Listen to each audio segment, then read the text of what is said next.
Welcome to A Story Before Bedtime. Get yourself comfortable, plump up the cushions, and be ready to listen. Today, it's Peter Rabbit. Hello, I thought I'd read you the tale of Peter Rabbit. Have you heard of it before? Of course, everyone's heard of it before. Can you see Peter on the front? He's lovely, his little blue jacket. Bless him. Once upon a time, there were 4 little rabbits, and their names were Flopsy, Mopsy, Cottontail, and Peter. They lived with their mother in a sandbank underneath the root of a very big fir tree. Can you see them? Flopsy, Mopsy, Cottontail, and Peter. Wonder which one's which. Now, my dears, said old Mrs. Rabbit one morning, you may go down into the fields or down the lane, but don't go into Mr. McGregor's garden. She's getting them ready to go out, see? And there's Peter. Peter's the one in the blue jacket. He's got a blue coat, hasn't he? Your father had an accident there. He was put in a pie by Mr. McGregor. Oh, no. Peter's daddy's been put into a pie. Oh, my goodness. That Mr. McGregor must be pretty mean. Now run along and don't get into mischief. I am going out. And there we see Mum getting ready. She's getting Peter's jacket on, puts his collar up, and she's going to send him out to play. But don't go near Mr. McGregor's garden. Then old Mrs. Rabbit took her basket and her umbrella and went through the wood to the baker's. She bought a loaf of brown bread and 5 currant buns, 1 each. Flopsy, Mopsy and Cottontail, who were good little bunnies, they went down the lane together to gather blackberries. Can you see them picking blackberries? They're good bunnies, but Peter, who was very naughty, he ran straight away to Mr. McGregor's garden. He's such a naughty rabbit. And he squeezed under the gate. What is he doing? First, he ate some lettuces, then some French beans, and then he ate some radishes. Look what he's doing. They're not even his. He's not supposed to be in there. Oh no. Well, let's hope Mr. McGregor doesn't come out, because he'd be in big trouble. And then, feeling rather sick, he went to look for some parsley. Well, that's his own fault, because he shouldn't have eaten so much, should he? See, looking, he's got tummy ache. That's what happens if you eat too much, especially sweets. But round the end of a cucumber frame, who should he meet? Mr. McGregor. Oh no, look, Mr. McGregor's there. He spied Peter, and Peter has seen him. Mr. McGregor was on his hands and knees planting out young cabbages, but he jumped up and he ran after Peter, waving a rake, shouting, "Stop, thief!" Look. Oh my goodness, what's going to happen? Peter was most dreadfully frightened. He rushed all over the garden, for he'd forgotten the way back to the gate. He lost one of his shoes on the cabbages. Look, his little shoe there. Oh no, but he's going to get sore foot. And he lost the other shoe in the potatoes. Look, the little bird found it. Oh no, Mummy's going to be upset as well, isn't she? After losing them, he ran on 4 legs and he went faster, so that I think he might have got away altogether if he'd not unfortunately run into the gooseberry net and got caught by the large buttons on his jacket. It was a blue jacket with brass buttons. It's quite new. Look at him, he's stuck. Oh no, Mr. McGregor's coming. Uh-oh, uh-oh. Peter gave himself up for lost and shed big tears, but his sobs were overheard by some friendly sparrows who flew to him in great excitement and implored him, "Please, Peter, exert yourself, sir. Let's get going. Come on, look at the birds. They're trying to help him." Mr. McGregor came up with a sieve which intended to pop on top of Peter, but Peter wriggled out just in time, leaving his jacket behind him. Can you see? Left his jacket behind now. Oh my goodness. He rushed to the tool shed and jumped into a can. It would have been a beautiful thing to hide in if it didn't have so much water. Look, he's getting into a watering can. Well, he's lucky to get in there, I think. Splashed in there. Mr. McGregor was quite sure Peter was somewhere in the tool shed, perhaps hidden underneath a flower pot. He began to turn them over carefully and he looked under each one. Presently, Peter sneezed. Achoo! Mr. McGregor was after him in no time. Look, you can see Peter's ears sticking out of the can. And there's Mr. McGregor, he's looking under the pots. That's where you think Peter is, but he's not, is he? Peter sneezed and Mr. McGregor was after him in no time, and he tried to put his foot on Peter. He jumped out of the window, upsetting 3 plants. The window was too small for Mr. McGregor, and he was tired of running after Peter, so he just went back to work. I think he gave up. Look, he nearly got him. Nearly put his foot on Peter.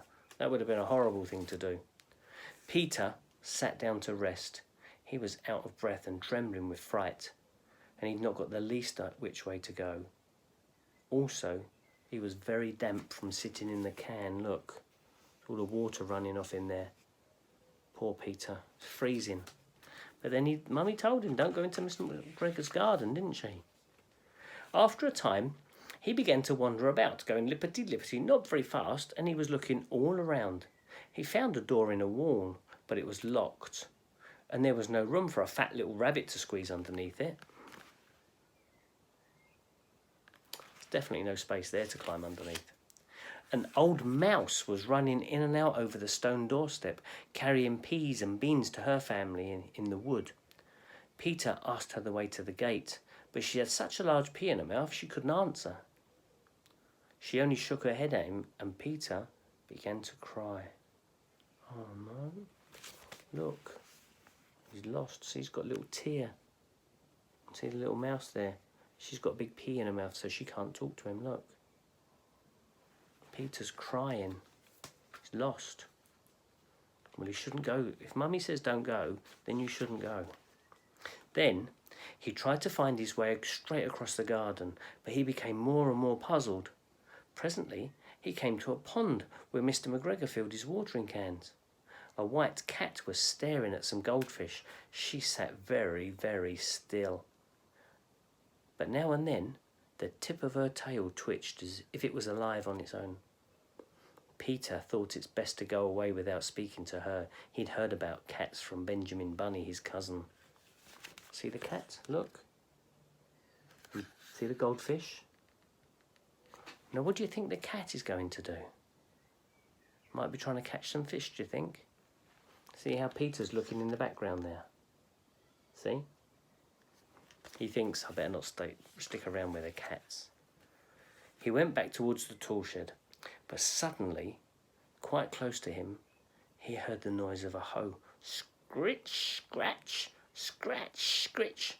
Peter scurried underneath the bushes. Better hide. Who do you think that is with the hoe? Mr. McGregor. But presently, as nothing happened, he came out. He climbed on the wheelbarrow and peeped over. The first thing he saw was Mr. McGregor hoeing his onions. His back was turned toward Peter, and beyond him was the gate. Oh no, look. Peter's in the barrow here. There's Mr. McGregor, and there's the gate.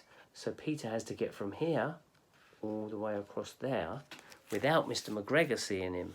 Oh my goodness, what's going to happen?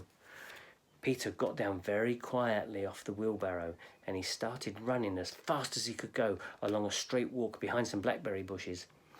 Mr. McGregor, he caught sight of him at the corner, but Peter didn't care. He slipped underneath the gate, and he was safe. At last, in his own garden. Oh, in the woods, look. See, Mr. McGregor's running. Oh, lucky Peter, lucky Peter. Mr. McGregor hung up the little jacket and the shoes for a scarecrow to frighten the birds. Look, that's Peter's jacket and his shoes. So it scares all the birds away and the birds don't come and peck all the food. Peter never stopped running or looked behind him until he got home to the big fir tree. See, look. I think he feels really bad now. But then he should feel bad, really, shouldn't he? Because he shouldn't have been in there. He was so tired, he flopped down on the nice soft sand on the floor of the rabbit hole, and he shut his eyes. His mother was really busy cooking. She wondered what he'd done with his clothes. It was the second little jacket and pair of shoes that Peter had lost in a fortnight. I think he's done this before. Oh, that Peter, look. He's got no clothes on, got no shoes on. And Mum's just sitting there wondering, thinking, where's his jacket gone? Where's his shoes? That's another pair of shoes I've got to buy. Another jacket. No wonder she tells him not to go into Miss McGregor's garden. I'm sorry to say that Peter was not very well during the evening. His mother put him to bed and made some chamomile tea, and she gave a dose of it to Peter. 1 tablespoonful to be taken at bedtime, she says. So there she is, making up some special tea, and see Flopsy, Mopsy and Cottontail watching. And they're thinking, well, I'm glad I didn't go to Mr. McGregor's garden, because it makes you feel sick going in there. Maybe Peter was frightened. But Flopsy, Mopsy and Cottontail had bread and milk and blackberries for their supper. Look. That's because they were good bunnies. See? See what happens? The end. Do we like that? I liked it. It's Peter Rabbit. I'll see you next time. Thank you for watching A Story Before Bedtime. I hope to see you next time. Night night. Sleep well.